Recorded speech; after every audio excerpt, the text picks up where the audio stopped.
প্রশ্নগুলোর উত্তর দেওয়ার জন্য আমাদেরকে খুব ভালো করে ইন্টেলিজেন্সের যে থিওরিগুলো আছে সেই থিওরিগুলো সম্পর্কে জানতে হবে, থিওরিগুলোর নাম মনে রাখতে হবে, দেন সেই থিওরিগুলো কে দিয়েছিল, তার ফাউন্ডার কে ছিল সেটা জানতে হবে, এবং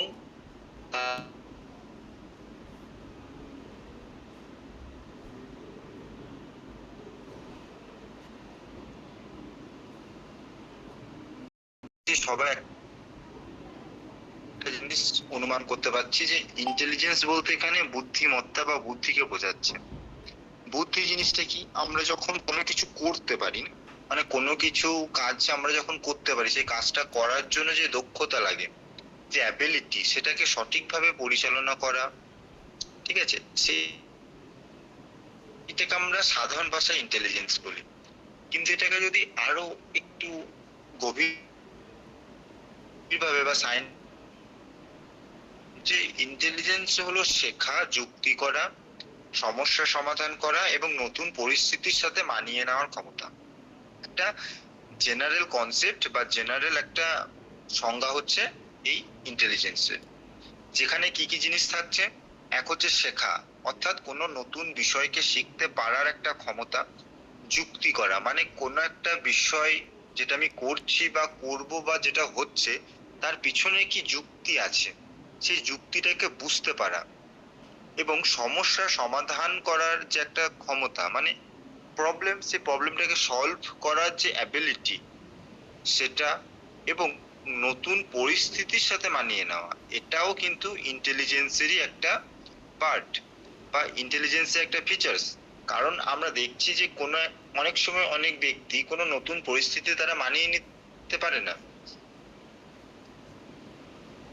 কারণ তাদের কাছে সেই ইন্টেলিজেন্সটা নেই যে নতুন পরিস্থিতিতে সারভাইভ করার জন্য কি কি পদ্ধতি অবলম্বন করতে হয়, মেন্টাল স্টেবিলিটি কিভাবে বজায় রাখতে হয় সেই নতুন পরিস্থিতিতে, সেইগুলো তারা বুঝতে পারে না।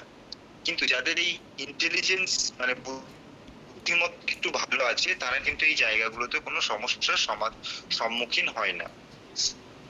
এবার এখানে দেখো কিছু ডেফিনেশন আছে, তিনজন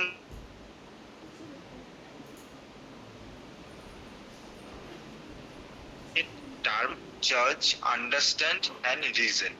এটা বিনের দেওয়া সংজ্ঞা থেকে প্রশ্ন খুব কমই আসে, তোমরা শুধু দিয়ে রেখেছি, একবার দেখে রাখবে। Term and capacity to carry on abstract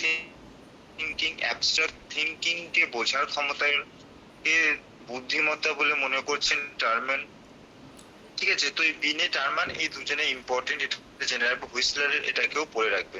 Whistler এখানে দেখো এনভায়রনমেন্টকে গুরুত্ব দেওয়া হয়েছে।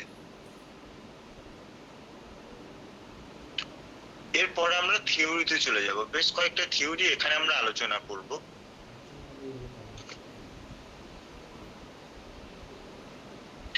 ফার্স্ট যে থিওরিটা আমরা আলোচনা করব সেটা হচ্ছে যে unitary theory of intelligence. Unitary বা সিঙ্গেল যে থিওরিটা আছে সেটার কথার অর্থটা কি, তার আগে আমরা জানতে পাচ্ছি যে এটার প্রোপাউন্ডার হচ্ছেন যে ইউনিটারি। এই কথাটার মধ্য দিয়ে বা এই শব্দটার মধ্যে আমরা বুঝতে পারছি যে এখানে ইউনি মানে হচ্ছে একটা সিঙ্গেল বিষয়কে গুরুত্ব দেওয়া হচ্ছে। Intelligent is a single unified ability.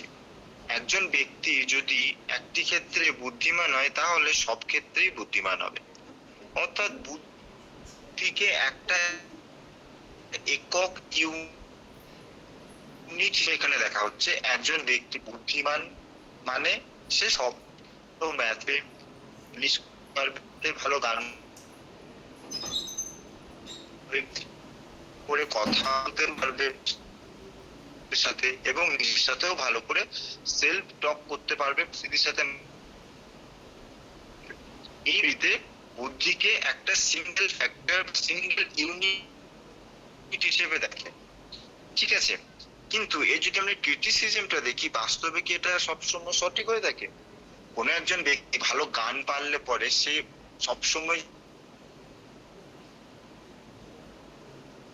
যে খুব সুন্দর করে গুছিয়ে পার্সোনাল যে ইন্টেলিজেন্স সেটা নাও তো ঠিকঠাক হতে পারে।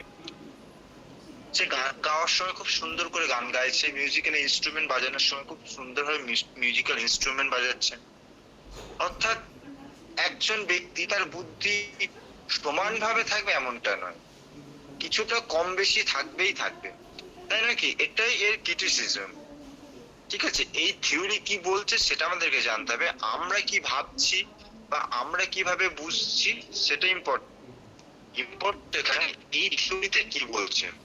ঠিক আছে, মত কে দেওয়ার কোনো জায়গা নেই। তুই যদি যে পরীক্ষার হল আসবে সেখানে ভুল হওয়ার সম্ভাবনা বেড়ে। তো এই যে ইউনিটারি ম্যানুফ্যাকচারিং যে থিওরি যেটা আছে সেটা আমরা জানতে পারলাম। এরপর আসছে টু ফ্যাক্টর থিওরি।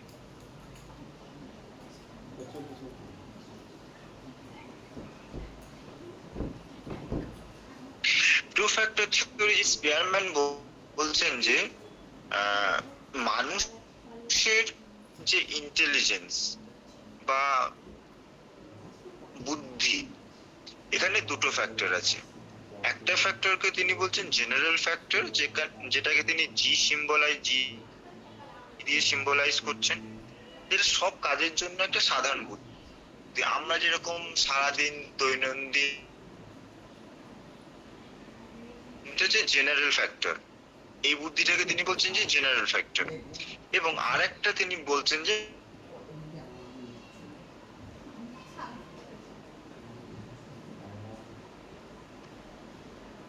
কিভাবে কার ড্রাইভ করতে পারে। শোনা যাচ্ছে না।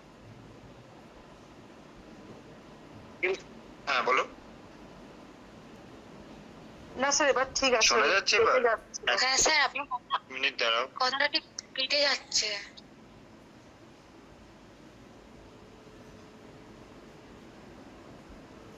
আচ্ছা, কোথায় কেটে যাচ্ছে? না, নেটওয়ার্কের খুব সমস্যা এখানে। আমি তো হিল এরিয়াতে আছি এখন, আমার স্কুলটা এখন হিল এরিয়াতে পড়েছে, যার ফলে নেটওয়ার্কে একটু প্রবলেম হচ্ছে। এখন ঠিক আছে স্যার, এখন শোনা যাচ্ছে। আচ্ছা, মাঝে মাঝে তো পুরো নেটওয়ার্ক গায়েব হয়ে যায়। স্কুলে নেটওয়ার্ক থাকছে না, কিন্তু স্কুলের পাশে যে সিটি আছে সেখানে ফুল নেটওয়ার্ক। স্কুলটা একটু কান্ট্রি সাইডে আছে, একটু ভিলেজের দিকে। বেশ ঠিক আছে, অসুবিধা হলে বলবে, তখন একটু স্টপ করবো। টু ফ্যাক্টর থিওরিটা তোমরা বুঝতে পেরেছো, শুনতে পেরেছো? স্যার একবার একটু বলে দিন। ঠিক আছে, দেখো, আগের যে থিওরিটা আমরা দেখলাম সেখানে দেখলাম যে সেই থিওরিতে বলা হচ্ছে যে মানুষের একটাই বুদ্ধি, মানে যা কিছু করছে সব একটা বুদ্ধির উপর নির্ভর করে। মানে একজন মানুষ খুব সুন্দর গান গাইছে, খুব ভালো গায়ক, ঠিক আছে, তাকে বলা হচ্ছে খুব ইন্টেলিজেন্ট পার্সন, সে সব কাজে ইন্টেলিজেন্স হবে, এটা তারা মনে করছে। এটা এখানে ক্রিটিসিজমে দেখলাম। টু ফ্যাক্টর থিওরিতে চার্লস স্পিয়ারম্যান কি বলছেন, বলছে যে মানুষের দুটি ফ্যাক্টর থাকে ইন্টেলিজেন্সের। প্রথম ফ্যাক্টরটাকে তিনি বলছেন যে জেনারেল ফ্যাক্টর, মানে আমরা দৈনন্দিন জীবনে যা কিছু করি, যা কাজকর্ম করছি, সেখানে যে বুদ্ধিগুলো প্রয়োগ করছি, সেই বুদ্ধিগুলোকে তিনি বলছেন যে জেনারেল ফ্যাক্টর। এটাকে সিম্বলাইজ করছেন জি দিয়ে। এবং স্পেসিফিক ফ্যাক্টর আর একটা ফ্যাক্টরকে তিনি নামকরণ করছেন, সেখানে তিনি বলছেন যে একটা বিশেষ নির্দিষ্ট দক্ষতা জন্য যে ইন্টেলিজেন্স মানুষের মধ্যে আছে, সেই কম্বিনেশন হিসেবে দেখতে তৈরির মধ্যে। স্পেসিফিক ফ্যাক্টর কি, কেউ মনে কর খুব সুন্দরভাবে কার ড্রাইভ, বা কেউ খুব সুন্দর গান গাইতে পারে, বা কেউ খুব সুন্দর বক্তৃতা দিতে পারে, বা মানুষের কথোপকথন করতে পারে। তো এক একটা ব্যক্তির এটা একটা স্পেশাল এবিলিটি, এটা তার ইন্টেলিজেন্সের স্পেশাল ফ্যাক্টর বা স্পেসিফিক ফ্যাক্টর। ঠিক আছে, একটা জেনারেল ফ্যাক্টর, একটা স্পেসিফিক ফ্যাক্টর। তো এখানে ইন্টেলিজেন্সকে বলা হতে জি প্লাস এস, জেনারেল ফ্যাক্টরের সাথে স্পেসিফিক ফ্যাক্টর যুক্ত হয়েই ইন্টেলিজেন্সটা তৈরি হবে। অর্থাৎ একটা কমন বুদ্ধি সবার মধ্যেই আছে, এবং সবার মধ্যে যেটা নেই সেটা হচ্ছে স্পেসিফিক ফ্যাক্টর। আমার কাছে যেটা আছে সেটা তোমাদের কাছে নেই, বা তোমার কাছে যেটা আছে সেটা আমার কাছে নেই, সেটা হচ্ছে স্পেসিফিক ফ্যাক্টর। ঠিক আছে,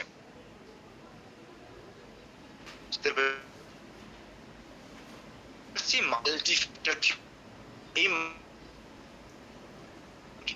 মাল্টি আমরা এক কথা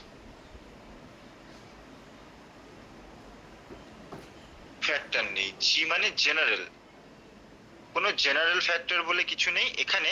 তিনটে টাইপকে সংজ্ঞায়িত করা হচ্ছে বা তিনটে টাইপে ভাগ করা হচ্ছে। একটা হচ্ছে অ্যাবস্ট্রাক্ট ইন্টেলিজেন্স, মেশিনিক্যাল ইন্টেলিজেন্স, একটা হচ্ছে সোশ্যাল ইন্টেলিজেন্স। অ্যাবস্ট্রাক্ট ইন্টেলিজেন্স কি? আমাদের কাছে দেখবে অনেক বিষয় খুবই বিমূর্ত, আমরা খুব যারা খুব ইন্টেলিজেন্স হয় অ্যাবস্ট্রাক্ট এর ক্ষেত্রে তারা খুব সহজে তাড়াতাড়ি বুঝে ফেলে। দেখবে আমরা ম্যাথমেটিক্স এর ক্ষেত্রে যখন বীজগণিতের অঙ্কগুলো করতাম তখন A B C D A, যখন আমরা খুব ছোট ছিলাম 5 এ পড়তাম 6 এ পড়তাম তখন বড় দাদা দিদিদের খাতাতেই এ বি সি ডি দেখে কিরকম অদ্ভুত লাগতো না? কারণ তখন আমাদের এই অ্যাবস্ট্রাক্ট ইন্টেলিজেন্সটা বিকাশ ঘটেনি। তাই আমাদেরকে মনে হতো কিভাবে যোগ করছে, এ প্লাস বি কি করে হয়ে যাচ্ছে, একে কি করে যোগ করা যায়, মানে অ্যাবস্ট্রাক্ট জিনিসটা আমাদের মধ্যে তখনো তৈরি হয়নি সেই এজ গ্রুপের মধ্যে, তাই তার জন্য মনে হতো। আবার কি আছে, অনেক কিছু ধারণা থাকে, যেরকম ধরে নাও একজন ছোট বাচ্চাকে যদি বলা হয় যে অক্সিজেন বা বাতাসের ধারণা দেওয়া হচ্ছে যে বাতাসের মধ্যেও অনেক রকমের উপাদান আছে, তারা ব্যাপারটাকে বুঝতে পারবে না, কারণ এটা একটা অ্যাবস্ট্রাক্ট কনসেপ্ট, তাই নয় কি? কিন্তু যাদের অ্যাবস্ট্রাক্ট ইন্টেলিজেন্সটা যত বেটার হবে তারা তত অ্যাবস্ট্রাক্ট জিনিসটা বুঝতে পারবে।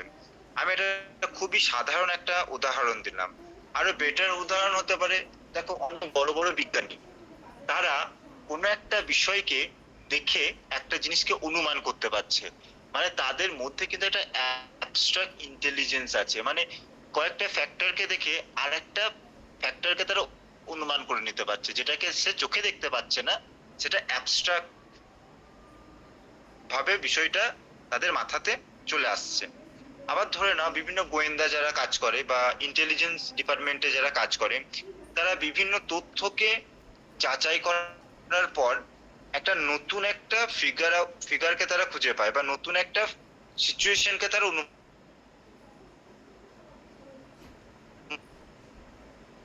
ঠিক আছে। তো থর্নডাইক এখানে বলছেন যে ইন্টেলিজেন্সের মাল্টিপল ফ্যাক্টর আছে, একটা হলো অ্যাবস্ট্রাক্ট, একটা হচ্ছে মেশিনিক্যাল। মেশিনিক্যাল মানে তুমি যখন সিস্টেম ওয়াইজ কোনো কিছু কাজ করছো, দেখবে অনেকজনকে আমরা বলি যে তুই কি করে কাজ করছিস, পুরো কাজটাকে তুই ঘেটে দিলি। ঘেটে দেওয়া মানে কি, সে কাজটাকে সাজাতে পারলো না স্টেপ বাই স্টেপ, অর্থাৎ মেশিনিক্যাল ইন্টেলিজেন্সের অভাব রয়েছে তার মধ্যে। তারপরে দেখো নেক্সট রয়েছে সোশ্যাল ইন্টেলিজেন্স। সোশ্যাল ইন্টেলিজেন্স মানে কি, আমরা যেহেতু সামাজিক জীব, সমাজে আমাদেরকে বিভিন্ন ধরনের মানুষের সাথে কথা বলতে হয়। আমরা কি বন্ধুদের সাথে যেমন করে কথা বলি ঠিক সেরকম ভাবে কি আমরা অফিসে বসের সাথে কথা বলি? বলি না তো। মানে আমাদের মধ্যে সোশ্যাল ইন্টেলিজেন্স আছে, কোথায় কার সাথে কেমন করে কথা বলতে হবে, কোথায় কিরকম আমাদের বডি ল্যাঙ্গুয়েজ হবে, কোথায় কিভাবে আমরা ভাষাকে কিভাবে ব্যবহার করব, কোথায় ফর্মাল ল্যাঙ্গুয়েজ হবে, কোথায় ইনফর্মাল ল্যাঙ্গুয়েজ হবে, ঠিক আছে, বা কোথায় ফর্মাল ড্রেস পরে আমরা যাব, কোথায় ইনফর্মাল ড্রেস পরে যাব, এই সমস্ত কিছু যে ইন্টেলিজেন্স, যে বুদ্ধিমত্তা। আমরা তো বিয়ের বাড়িতে তো কখনো ফর্মাল ড্রেস পরে যাই না, বিয়ের বাড়িতে তো বিয়ের বাড়ির মতো পোশাক পরে যাই, আর কোনো ফর্মাল কোনো প্লেসে অফিসে তার বিয়ের বাড়ির ড্রেস পরে চলে যায় না, মানে আমাদের একটা সোশ্যাল ইন্টেলিজেন্স রয়েছে এই জন্য। তো এই যে তিনটে টাইপকে তিনি মেনশন করে দিলেন মাল্টিফ্যাক্টর থিওরির মধ্যে, বোঝা যাচ্ছে? তো পরীক্ষার হলে যদি প্রশ্ন আসে যে অ্যাবস্ট্রাক্ট ইন্টেলিজেন্স কোন থিওরির সাথে কানেক্টেড, তখন কি হবে? Multifactor theory. মাল্টিফ্যাক্টর থিওরি কে দিয়েছেন? থর্নডাইক। খুব সিম্পল। এটাকে যখন আমি ক্লাসটা শেষ করব, ক্লাসটা শেষ করার পরই পিডিএফটা পাঠিয়ে দেবো, পিডিএফটাকে তোমরা দেখে নেবে, ঠিক আছে? তাহলে পরে মনে থাকবে, অথবা একদিন পর, 7 দিনের মধ্যে কিন্তু একদিন তোমাকে এটাকে পড়তেই হবে, মানে যত দিন যাবে তোমার তত মেমোরি থেকে বিষয়গুলো চলে যাবে। 7 দিনের পর যদি পড়ো পুরো বিষয়টা তোমার কাছে নতুন মনে হবে। তো চেষ্টা করবে 7 দিনের মধ্যে, বিশেষ করে 48 ঘন্টার মধ্যে এই পিডিএফটাকে একবার পড়ে নেবে, তাহলে পুরোটা কিন্তু একদম মুখস্থ হয়ে যাবে, ভুলবে না কখনো। এরপরে দেখো গ্রুপ ফ্যাক্টর থিওরি, এটা দিয়েছেন থার্স্টন। দেখো এখানে আমরা দেখলাম যে মাল্টি ফ্যাক্টর থিওরি, যেখানে মাল্টিপল ফ্যাক্টর রয়েছে, এখানে আমরা বলছি গ্রুপ, তাই নয় কি? মাল্টিপল আর গ্রুপের মধ্যে কি ডিফারেন্স আছে? মাল্টিপলেও তো অনেকগুলো আছে, মাল্টিপল এখানে 3টে তিনটে টাইপ রয়েছে, কিন্তু গ্রুপ ফ্যাক্টরে দেখো প্রাইমারি মেন্টাল অ্যাবিলিটির কথা বলছেন থার্স্টন, যেটাকে পিএমএ শর্ট ফর্মেও বলা হয়।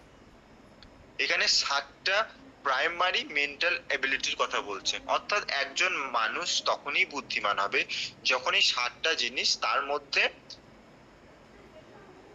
উপলব্ধ হবে বা তার কাছে থাকবে। ঠিক আছে, ভার্বাল কম্প্রিহেনশন, মানে সে একটা কথা বলার বা কিছু বোঝার বা পড়ার ক্ষমতা তার কাছে থাকবে। ওয়ার্ড ফ্লুয়েন্সি, তার কাছে ওয়ার্ডের স্টক ঠিকঠাক থাকবে। নাম্বার অ্যাবিলিটি, সংখ্যাকে সে ঠিক মতো ব্যবহার করতে পারবে। ফেসিয়াল অ্যাবিলিটি, অর্থাৎ স্থানিক মানে জায়গা, এই জিনিসগুলো সম্পর্কে সে ভালো বুঝতে পারবে। এই ইন্টেলিজেন্সটা সব থেকে বেশি থাকে কাদের মধ্যে জানো? এটা থাকে যারা ড্রাইভিং করে, ঠিক আছে, তাদের মধ্যে এই অ্যাবিলিটিটা খুব বেশি মাত্রায় থাকে। যে মেমোরি সম্পর্কে তো আমরা জানি, কোনো কিছুকে আমরা মনে রাখার যে ক্ষমতা, মনে রাখতে হয়, স্টোর করতে হয় ব্রেনে, সেই ক্যাপাসিটি বা সেই অ্যাবিলিটিটা এখানে থাকবে।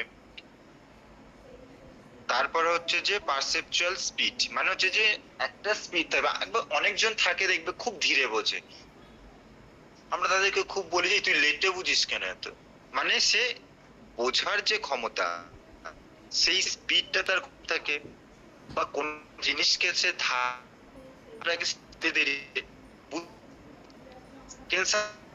নাম্বার রিজনিং মানে মানে যুক্তি দেওয়া, যে যুক্তিটা সে সামনের জন সেই যুক্তিটা ঠিকঠাক নয়, সেই যুক্তিটাকে খণ্ডন করছে নিজের যুক্তি দিয়ে, রিজনিং তর্ক করার বিষয়টা। তো এই 7টা প্রাইমারি মেন্টাল অ্যাবিলিটির কথা বলা হচ্ছে গ্রুপ ফ্যাক্টর থিওরির মধ্যে। টেট পরীক্ষার জন্য বা সিটেট এর জন্য এইটুকুই যথেষ্ট। এই ডিটেলস পরীক্ষাতেও বোধহয় আসে না গো, এগুলো মনে রাখলেই যথেষ্ট।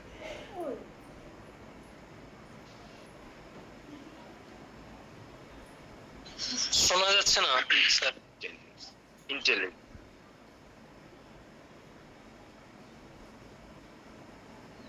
শোনা যাচ্ছে এবার?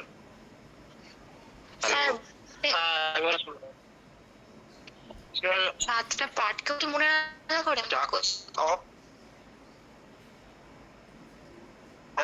পুরো শুধু প্রাইমারি মেন্টাল থার্স্টন ব্যাস এইটুকুই কোশ্চেন আছে, এগুলো থেকে মেনলি তখনই আসবে। ঠিক আছে, আজ পর্যন্ত তো আসেনি সেটা এত কঠিন কোশ্চেন। ঠিক আছে, আচ্ছা স্যার, ঠিক আছে। দেখো স্ট্রাকচার অফ ইন্টেলেক্ট মডেল, এখানে এসওআই, এই এসওআই শর্ট ফর্মটা মনে রাখবে, পিএমএ ফুল শর্ট ফর্মটা মনে রাখবে। ঠিক আছে, এসওআই এই মডেলটা কে দিয়েছে? গিলফোর্ড। এরকম প্রশ্ন আসে যে এসওআই মডেল কে দিয়েছে? গিলফোর্ড। এসওআই মডেলে বেসড কি? অপারেশন, কন্টেন্ট, প্রোডাক্ট, এই তিনটেকে গুণ করছে এবং এইগুলোতে নাম্বারটাও খুব একটা আসে না, 5, এখানে 5 আর প্রোডাক্টসে 6, এই তিনটেকে মাল্টিপল করে 150 যেটা প্রথমে ছিল। ঠিক আছে, এখন লেটেস্ট যে ভার্সনটা আছে সেখানে 180টা পয়েন্ট আছে। তো গিলফোর্ডের এই স্ট্রাকচার অফ ইন্টেলেক্ট বা ইন্টেলিজেন্স, এই জিনিসটাকে মনে রাখলেই শুধু হবে। বোঝার জন্য কেন দরকার? যদি কনসেপচুয়াল কোশ্চেন দেয়, ঠিক আছে, বা কোনো একটা সিচুয়েশন দিয়ে দিল, বললো যে এখানে কোন ইন্টেলিজেন্স থিওরির সাথে এটা রিলেট করছে, তখন এই কনসেপ্ট গুলো কাজে লাগবে। ঠিক আছে, আর যদি ক্লাসরুমে যখন তোমরা যাবে একজন দক্ষ শিক্ষক হিসেবে পুরো বিষয়টাকে তোমরা বুঝতে পারবে যে ইন্টেলিজেন্স জিনিসটাকে কিভাবে তোমরা ব্যবহার করবে, ছাত্রদের ইন্টেলিজেন্সকে কিভাবে ব্যবহার করবে, তখন তোমাদের এই বিষয়গুলো কাজে লাগবে। আপাতত এগুলোকে মুখস্থ রাখতে হবে পরীক্ষার জন্য।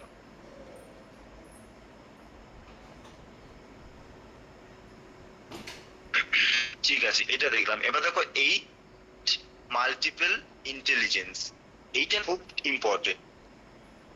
এইটা থেকে প্রায় কোশ্চেন আসে এবং এটার পুরো পার্টই কোশ্চেন আসে যে 8টা যে ইন্টেলিজেন্সের কথা বলা হয়েছে, এই 8টা ইন্টেলিজেন্স, মাল্টিপল ইন্টেলিজেন্সের যে ধারণা পেয়েছেন এডওয়ার্ড গার্ডনার। এই গার্ডনারের এই থিওরিটা কেন ইম্পর্টেন্ট? কারণ বলছে যে একজন ব্যক্তির বিভিন্ন বিষয়ে বা বিভিন্ন জনের বিভিন্ন বিষয়ে বুদ্ধি থাকতে পারে। আর এটা আমরা অনেকটা কানেক্ট করতে পারবো ক্লাসরুম বা আমাদের ছাত্রছাত্রীদের সাথে। সেটা হচ্ছে লিঙ্গুইস্টিক ইন্টেলিজেন্স।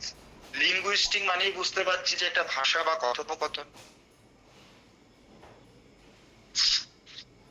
অর্থাৎ রাইটার, পোয়েট, টিচার এদের মধ্যে এই লিঙ্গুইস্টিক ইন্টেলিজেন্সটা ভালো থাকে। অর্থাৎ আমি যেটা বুঝতে পারছি বা আমি যেটা পড়ে এসেছি বা আমি যেটা ক্লাসরুমে ছাত্রছাত্রীদেরকে পড়াবো সেটাকে আমি সঠিকভাবে পড়াতে পারলাম বা সঠিকভাবে আমি আমার থটটাকে কনভে করতে পারছি। এটা কি বলা হচ্ছে দেখবে রাইটার যারা থাকে তারা থট করে স্টোরিটা যখন পুরো পুরো সিচুয়েশন যায়, তাই নয় কি? আমাদেরকে কোনো দেখাতে হয় না, আমাদের ভিজুয়ালটা আমাদের মানসপটেই তৈরি হয়ে যায়। অর্থাৎ তার এখানে দক্ষতাটা ফুটে উঠছে। টিচারদের কি দক্ষতা থাকে এই ক্ষেত্রে লিঙ্গুইস্টিকের বিষয়ে? টিচাররা দেখবে খুব জটিল থেকে জটিল কনসেপ্টকে খুব সুন্দরভাবে উদাহরণ দিয়ে এবং ক্লাসরুমের মধ্যে কোন স্টুডেন্ট কিভাবে বোঝে সেইটাকে আইডেন্টিফাই করার পর টিচার সেইভাবে বিষয়টাকে বোঝানোর চেষ্টা করে। অর্থাৎ এখানে টিচারের লিঙ্গুইস্টিক ইন্টেলিজেন্স প্রদর্শিত হয়। নেক্সট দেখো লজিক্যাল ম্যাথমেটিক্যাল ইন্টেলিজেন্স। যারা সায়েন্টিস্ট, যারা ম্যাথমেটিশিয়ান, যারা ইঞ্জিনিয়ার তাদের মধ্যে এই ইন্টেলিজেন্সটা খুব বেশি থাকে। লজিক এবং ম্যাথমেটিক্স তাদের বেশি থাকে, জ্ঞান ম্যাথমেটিক্স সম্পর্কে তাদের জ্ঞান বেশি থাকে। স্পেশাল ইন্টেলিজেন্স যারা আর্কিটেক্ট, পেন্টার, ডিজাইনার তারা খুব বলে দিতে পারে যে এই ল্যান্ডের উপর কি রকম বাড়ি তৈরি বা বাড়ির ডিজাইনটা খুব তাড়াতাড়ি দেখবে বলে দিতে পারবে। যারা পেন্টার তারা এত সুন্দরভাবে ছবিটা তো আঁকছে যেখানে দেখে বোঝা যায় যে আমরা যখন আঁকতে যাই দেখবে পারবে না, পাচ্ছি না, তাই নাকি? চোখটা খুব সুন্দর করে আঁকছে, দেখে মনে হচ্ছে একদম অরিজিনাল চোখ, ঠিক আছে? এবং তার মুখের মধ্যে কোথায় দাগ আছে সেটাকেও খুব সুন্দরভাবে মেনশন করে সুন্দরভাবে লিখছে, একদম মনে হবে যেন একদম মেজারমেন্ট করে ব্যাপারটা করা হয়েছে। কিন্তু তাদের সেটা হাতের মধ্যেই সেই মেজারমেন্টটা তৈরি হয়ে গেছে। অর্থাৎ তাদের সেই স্থান বা সেই মুখমণ্ডলের যে অবয়ব তার সীমাবদ্ধতা বা তার দৈর্ঘ্য প্রস্থ তার হাতের মধ্যেই রয়েছে। মানে তার এই দক্ষতাটা বেশি আছে বা তার এই ক্ষেত্রে ইন্টেলিজেন্সটা বেশি আছে। মিউজিক্যাল ইন্টেলিজেন্স কি? দেখো শ্রেয়া ঘোষাল, অরিজিৎ সিং এরা যেভাবে গান গায় আমরা হয়তো বাথরুমে গিয়ে গান গেয়ে নিতে পারি, কিন্তু এইরকম কখনো কল্পনাও করতে পারি না, তাই তো? কারণ আমাদের কাছে এই ইন্টেলিজেন্সটা নেই। অনেকজন গান শেখে, ঠিক আছে, কিন্তু যাদের মধ্যে এই ইন্টেলিজেন্সটা আছে তাদের দেখবে যে গান প্রথাগতভাবে তারা না শিখলেও সাইন্সেটিক ইন্টেলিজেন্স, এটা হচ্ছে অ্যাথলেট, ড্যান্সার, অ্যাক্টর যারা থাকে তাদের বডি মুভমেন্ট, ঠিক আছে, এত সুন্দরভাবে হয়, তারা ড্যান্সটাকে এত সুন্দরভাবে করে মনে হয় যেন এটা কোনো শেখানো কোনো বিষয় নয়, সে কোনো স্টেপ পারফরমেন্স করছে না, তার শরীরের মধ্যেই যেন এই ভাষাটা ছিল, এরকম মনে হয়, তাই নয় কি? ড্যান্সারদেরকে দেখে দেখবে গোবিন্দার ড্যান্স যদি দেখে থাকো তাহলে পরে দেখবে যে গোবিন্দার ড্যান্সে না প্রচুর স্টেপ বা এরকম কিছু নেই, কিন্তু তাকে দেখে মনে হয় যেন গানের মধ্যে যে ল্যাঙ্গুয়েজটা আছে বা গানের মধ্যে যে শব্দগুলো আছে, গানের মধ্যে যে সুর আছে বা গানের মধ্যে যে অন্যান্য যে বিষয়গুলো যেটা আমাদেরকে কানেক্ট করছে সেটা দেখে মনে হয় যে গোবিন্দার ড্যান্সের মধ্যে যেন একদম পারফেক্টলি হয়ে যাচ্ছে। এবার অনেক ড্যান্সারকে দেখে আমাদের কি মনে হয় যে ও স্টেপ বাই স্টেপ করছে, যেন শিখে এসেছে, তাই নাকি? মানে তার মধ্যে ইন্টেলিজেন্সটা কম আছে, তাই তার ওই স্টেপ গুলো চোখে পড়ছে, কিন্তু সে স্টেপ গুলো পর মেনটেন করে করছে। আবার যারা খুব ভালো অ্যাক্টর তাদেরকে দেখে মনে হয় না যে তারা অ্যাক্টিং করছে, মনে হয় যেন তারা একদম রিয়েলিস্টিক কোন একটা বিষয় আমি চোখের সামনে দেখছি, কোন একটা রিয়েল কোনো কিছু ঘটছে, অর্থাৎ তাদের যে বডি মুভমেন্ট, বডি যে পশ্চার, গেস্টার, বডি ল্যাঙ্গুয়েজ, এটাকে না খুব সুন্দরভাবে ব্যবহার করতে পারে, তাদের মধ্যে এই ইন্টেলিজেন্সটা আছে। পরীক্ষার হলে প্রশ্ন আসতে পারে যে বডিলি কাইনেস্থেটিক ইন্টেলিজেন্স কাদের মধ্যে দেখা যায়, কিছু অপশন দিয়ে দেবে, সেখানে যদি অ্যাক্টর থাকে অপশন অ্যাক্টর হবে, যদি ড্যান্সার থাকে ড্যান্সার, অ্যাথলেট থাকলে অ্যাথলেট, ঠিক আছে।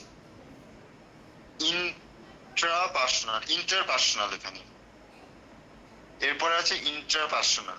ইন্টারপার্সোনাল জিনিসটা কি?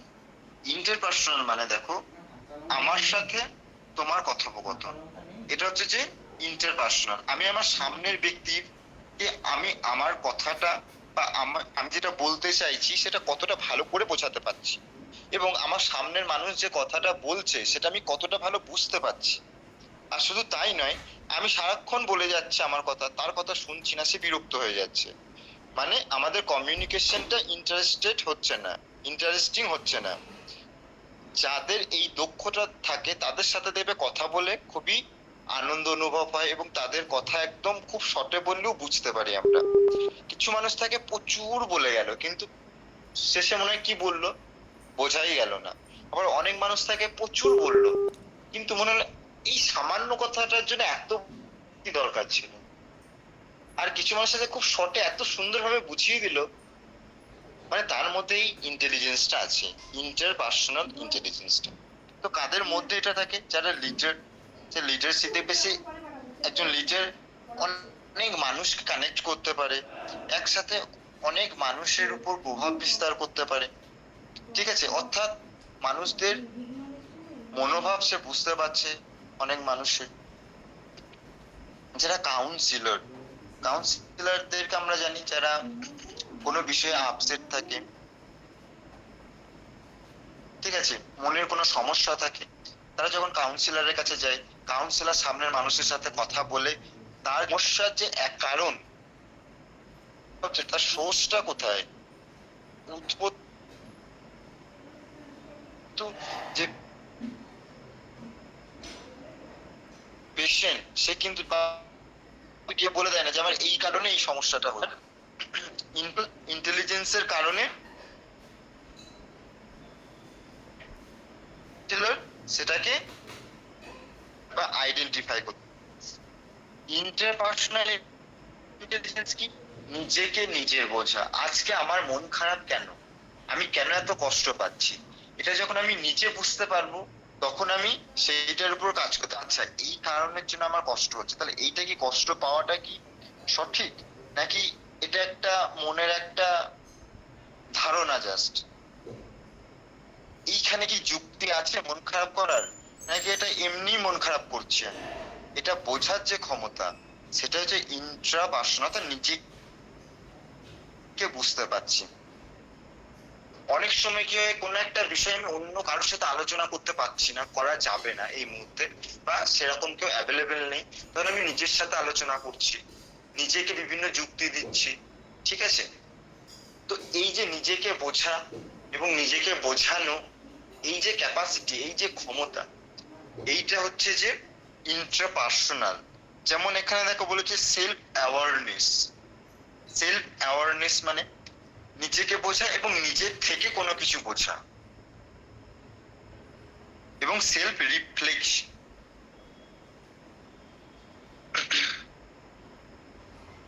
এই দুটোর মধ্যে আছে। আরেকটা দেখো 8 নম্বর যেটা আছে সেটা হচ্ছে যে ন্যাচারালিস্টিক ইন্টেলিজেন্স। এটা দেখে মনে হচ্ছে যে এটা কি ধরনের ইন্টেলিজেন্স? দেখবে সবাই কিন্তু গার্ডেন তৈরি করতে পারে না, কিছু ব্যক্তি আছে দেখবে তাদের হাতে গার্ডেন এত সুন্দর ভাবে হয়, মানে তাদের এই ইন্টেলিজেন্সটা আছে যে কোন গাছকে কি রকমের সার দিতে হবে, কোন গাছের কোন টাইমে কি ধরনের রোগ হচ্ছে সেটা তারা বুঝতে পারে, কিভাবে তাদের যত্ন নিতে হবে, কোন টাইমে কোন গাছটাকে লাগাতে হবে, তাহলে সেই গাছটা সঠিকভাবে গ্রো করবে, তারা খুব ভালোভাবে বুঝতে পারে। আর শুধু তাই নয়,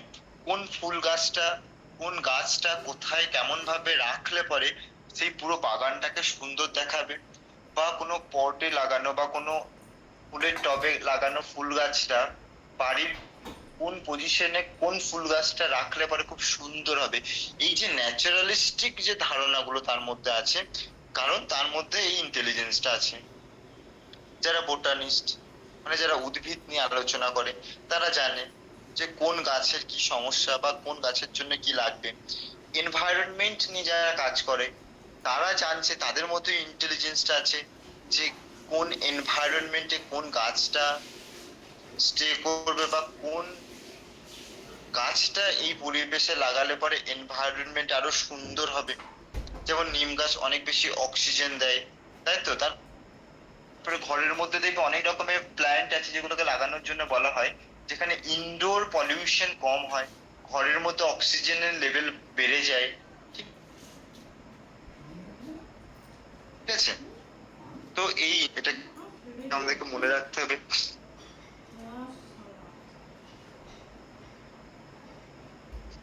এরপরে দেখো আর একটা ইন্টেলিজেন্স আছে, এটা খুব বেশি পপুলারিটি পাচ্ছে, এই ইমোশনাল ইন্টেলিজেন্সের ধারণা, ইআই। একটা হচ্ছে আইকিউ, একটা হচ্ছে ইআই। এই কনসেপ্টটা প্রথম ইন্ট্রোডিউস কারা করেছিল? দুজন করেছিল, পিটার স্যালভি এন্ড জন মেয়ার বা মায়ার, এরা দুজন, ঠিক আছে। আর এটাকে বেশি পপুলারাইজ করেছিল ড্যানিয়েল গোলম্যান। এই জিনিসটা কি ইমোশনাল ইন্টেলিজেন্স, কোথায় রাগ দেখাতে হবে, কোথায় কতটা গলা উঁচু করে কথা বলতে হবে, কোথায় একটু গলাটা নামিয়ে কথা বলতে হবে, কোথায় আমি একটু হার স্বীকার করে নিতে হবে, কোথায় আমি হার স্বীকার করব না। এই যে বোঝার ক্ষমতা, এই যে কন্ট্রোল করার ক্ষমতা, এটাই হচ্ছে ইমোশনাল ইন্টেলিজেন্স। আমরা বন্ধুদের মধ্যে যখন আমরা এমএড করছিলাম, তখন বন্ধুদের মধ্যে একটা জিনিস খুব হতো, কেউ একটু রেগে গেলে পরে বা কেউ একটু কন্ট্রোল হারালে পরে আমরা খুব মজা করে বলতাম যে ইমোশনাল ইন্টেলিজেন্স অ্যাপ্লাই করো, ইমোশনাল ইন্টেলিজেন্স অ্যাপ্লাই করো। মানে এখানে এত ভায়োলেন্ট হলে হবে না, এত অ্যাগ্রেসিভ হলে হবে না, এখানে একটু কুল বিহেভ করতে হবে, ঠিক আছে। তো এই যে বোঝার ক্ষমতা, এটা হচ্ছে ইমোশনাল ইন্টেলিজেন্স। এই দুটো নাম মনে রাখবে, ড্যানিয়েল গোলম্যানের নামটা মনে রাখবে, ঠিক আছে। আর কনসেপ্টটা তো বুঝে গেলে। এর কিছু কম্পোনেন্ট আছে এখানে দেখে নেবে, self awareness, self regulation, motivation, empathy, social skill. Intelligent question IQ, এটাকে ডেভেলপ করেছিল, এই ইন্টেলিজেন্ট কোশ্চেন বা আইকিউ এটা ডেভেলপ করেছিল স্টান, ঠিক আছে। ফর্মুলাটা তো আমরা জানি, আইকিউ এর ফর্মুলা, আইকিউ ইজিক্যাল টু, উপরে থাকে এমএ মানে হচ্ছে মেন্টাল এজ, নিচে থাকে ক্রোনোলজিক্যাল এজ ইনটু 100, করলেই আমাদের আইকিউ বেরিয়ে যাবে। এই ক্লাসিফিকেশন এটা কিন্তু মনে রাখবে, বিলো 70 যদি হয় তাহলে ইন্টেলেকচুয়াল ডিসেবিলিটি হবে, 90 থেকে 109 হচ্ছে অ্যাভারেজ, 110 থেকে 119 হাই অ্যাভারেজ, সুপিরিয়র হচ্ছে যে 120 থেকে 129, 130টা হচ্ছে যে গিফটেড। এরপরে আমরা দেখবো যে assessment of intelligence. Individual test হতে পারে, যেখানে স্ট্যানফোর্ড বিনে ইন্টেলিজেন্স স্কেল আছে, ঠিক আছে। এটা ডেভেলপ করেছিল টার্ম্যান। হুইসলারের যে স্কেল গুলো আছে, এই স্কেল গুলোকে শর্ট ফর্মে মনে রাখবে, এগুলো সিটেটা আসবে না টেট পরীক্ষাতে। আগে যে টেট পরীক্ষাগুলো হতো সেইগুলোতে দিত, কিন্তু এখন যদি সিটেটে থাকছে টেট পরীক্ষা নেয় তাহলে আসবে না, কিন্তু তবুও মনে রাখবে, সেই জন্য আমি দিয়ে দিয়েছি, একটু কষ্ট করে মুখস্থ করে নেবে। Group intelligent test, army beta, army alpha test, এইগুলো আছে। নন ভার্বাল টেস্টের মধ্যে এইগুলো আছে, ঠিক আছে। এগুলোতে নামগুলোকে একটু মনে রাখবে, না মনে রাখলেও কোনো অসুবিধা নেই। নেচার ভার্সেস নার্চার ডিবেট, এটা তো তোমরা জানো। নেচার হচ্ছে যে হেরিডিটি, নার্চার হচ্ছে এনভায়রনমেন্ট। আর ইন্টেলিজেন্সে কি হচ্ছে যে হেরিডিটি প্লাস এনভায়রনমেন্ট দুটোরই ইম্পর্টেন্ট ভূমিকা থাকে।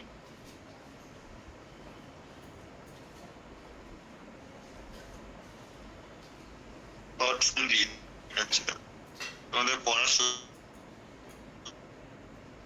ইয়ার ওয়াইজ দেওয়া আছে, যদি ইয়ার থেকে পড়তে চাও ইয়ার থেকেও হয়ে যাবে। এবার একটা জিনিস আছে, এটা দেখাচ্ছি। পাস মডেল আছে, যেখানে তোমার ইন্টেলিজেন্সে পাস মডেল নেটেই কোশ্চেনটা আছে, আমি দিয়ে দিলাম। যদি তোমরা পড়তে পারো খুবই ভালো। ওই যে প্রথমে যে থিওরি গুলো দিলাম, ওই থিওরি গুলো মনে রাখবে, গার্ডেনারের থিওরি পর্যন্ত, ঠিক আছে? ওই পর্যন্ত খুব ইম্পর্টেন্ট। এগুলো এক্সট্রা ইনফরমেশন, এক্সট্রা তথ্য দিয়ে রেখেছি, যদি পরীক্ষার হলে কঠিন কোশ্চেন আসে যাতে তোমরা সেটাকে অ্যাটেন্ড করতে পারো, তার জন্য। টেকনোলজিক্যাল ইন্টেলিজেন্স, এটা ভাইগটস্কি দিয়েছে। ইন্টিগ্রাল ইন্টেলিজেন্স, এটা শ্রী অরবিন্দু দিয়েছে, ঠিক আছে? এগুলো নতুন কনসেপ্ট, এগুলো সাধারণ বইগুলোতে থাকবে না।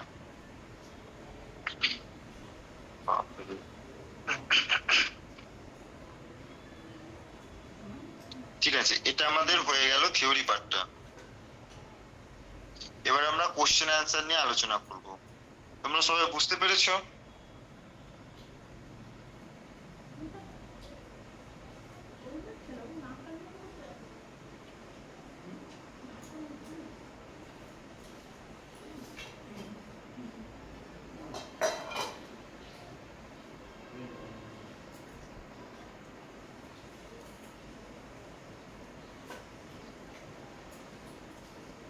শুনতে পাচ্ছ আমার কথা সবাই? হ্যাঁ স্যার, শোনা যাচ্ছে। দেখো, এবার যে প্রশ্নগুলো আছে, প্রশ্নগুলোর এবার উত্তর দেওয়ার চেষ্টা করো, দেখি।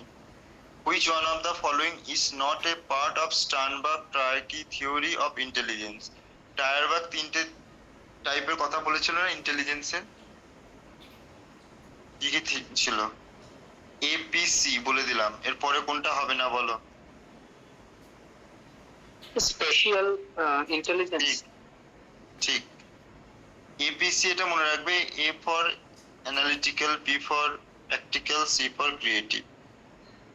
ঠিক আছে, ভেরি গুড। এখানে আমি একটু এক্সট্রা নয় ইনফরমেশনটাই আছে। তোমরা যখন এই কোশ্চেন আনসার গুলো দেখবে তখন সুবিধা হবে। এই প্রশ্নটার উত্তর দাও, দেখা যাচ্ছে? Theory of multiple intelligence cannot be legitimized as it. যথাযথভাবে বৈধতা দেওয়া যায় না। কোনটার সাথে? মাল্টিপল ইন্টেলিজেন্সে আমরা কি কি দেখলাম?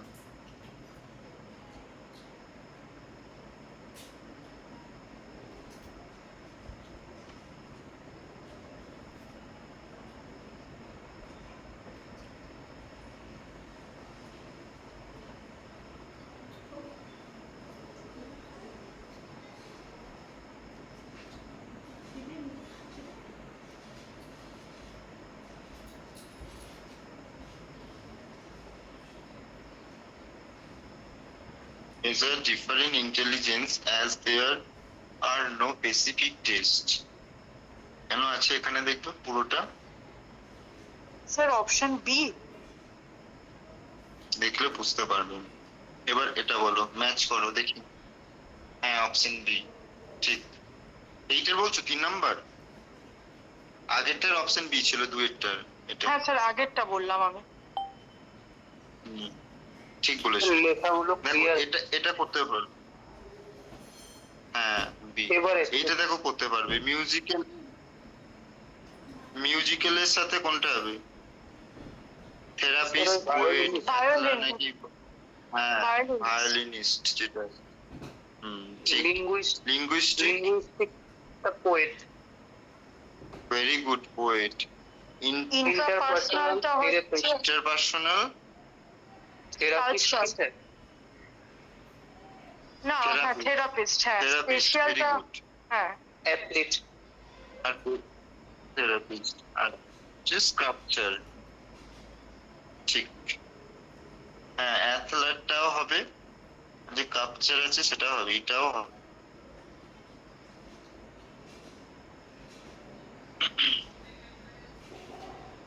এই যে এটাতে অ্যান্সার করাই রয়েছে হচ্ছে। ঠিক আছে, এটা তো করতে পারবে। এটা একটা আইকিউ এর ফর্মুলাটা জানা থাকলেই করতে পারবে। আইকিউ ফর্মুলাটা বলো তো কেউ একজন। Mental age, chronological age into 100। ঠিক আছে, এটা আইকিউ জায়গাতে হ্যাঁ, ভেরি গুড। ওই আইটা লিখে দেবে, ঠিক আছে? তাহলে পরে এটা বার করা যাবে। এটা বলো, IQ score are generally correlated with academic performance. কিরকম থাকে? পারফেক্টলি, হাইলি, নাকি মডারেটলি, নাকি লিস্ট? Moderately. বাকিরা? Moderately, very good. এরপরেরটা বলো।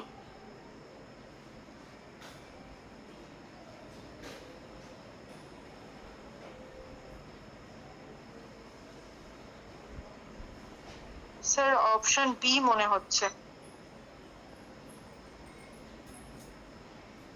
Which of those is not imply practical intelligence in the hierarchy theory? Reshaping, ঠিক আছে, of environment, thinking, practical.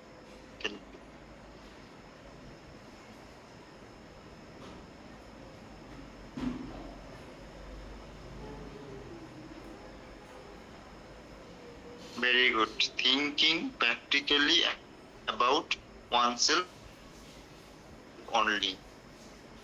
7 নাম্বারটা দেখো। স্যার এইটা আগের কোয়েশ্চেনটা 6 নাম্বারটা একটু বলে দেবেন ভালো করে। According to Gardner theory, multiple intelligence, the factor that would contribute most for being a self-aware individual would be. এটা তো পারবে। Self-aware কখন না? ইন্ট্রাপার্সোনাল। ইন্ট্রাপার্সোনাল। গেল, এবার বলো কারণ। স্যার 6 নাম্বার কোয়েশ্চেনটা আরেকবার একটু বলে দেবেন। তোমরা সবাই পড়ছো তো ঠিকঠাক ভাবে? একটু একটু করে সব পড়তে থাকো। কোনটা? স্যার শোনা যাচ্ছে? 6 নাম্বার হ্যাঁ, বলো। কোয়েশ্চেনটা শুনতে পাচ্ছি। 6। আচ্ছা, 6 নম্বর। হ্যাঁ, দেখছি। এখানে বলা হচ্ছে যে not imply practical intelligence in the triarchic theory. প্রথমটা বলছে রিশেপিং দ্য এনভায়রনমেন্ট। আমরা ট্রাইকি থিওরিতে 3টে জিনিস পেয়েছিলাম, তাই নাকি? PCA, P for practical, C for creative, A for analytical. Reshaping যখন করা হচ্ছে, দেখো এখানে কিন্তু practically about one self only যেগুলো হয় না, সেইগুলো দেখবে অপশনের মধ্যে এই নট বললে না, সেগুলো তো ওয়ার্ড গুলো ওয়ান সেলফ যখন বলছে না, শোনা যাচ্ছে না স্যার? হ্যাঁ, আর ওয়ান সেলফ যখন বলছে না, দেখবে ওয়ান সেলফ বলছি যে এই ওয়ান সেলফ এই জিনিসগুলো দেখবে গার্ডেনারের সাথে থিওরির সাথে সম্পর্কিত। আর টায়ারকি থিওরিতে তো 3টে মাত্র স্টেপের কথা বলছে, তাই তো? বা 3টে পার্টের কথা বলছে ইন্টেলিজেন্সের। বুঝতে পারলে? এই কারণে এটা হচ্ছে না। হ্যাঁ স্যার, থ্যাংক ইউ।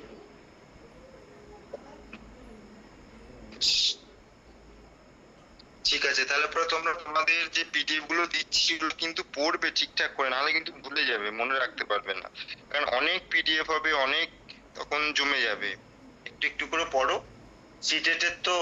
সিটেটটা পাস করে যাবে যাদের হয়নি, আর টেট পরীক্ষা হওয়ার সম্ভাবনা আছে, আপার প্রাইমারি টেট। ঠিক আছে। আর তোমরা কেউ এই পরীক্ষাটা দিয়েছিলে নাকি, SLST?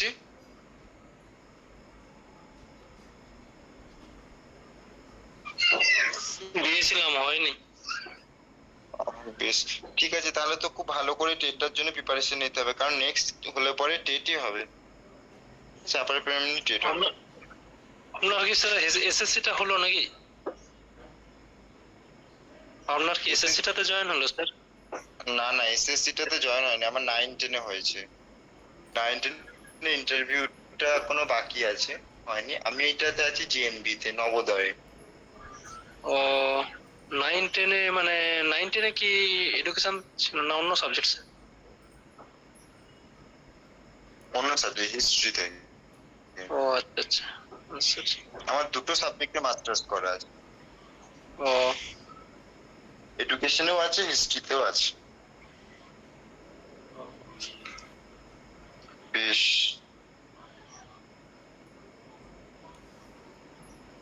ঠিক আছে, তাহলে তোমরা পড়াশোনা করো, আর যদি কোনো প্রশ্ন থাকে আমাকে বলতে পারো, না হলে সবাই একা একা আমরা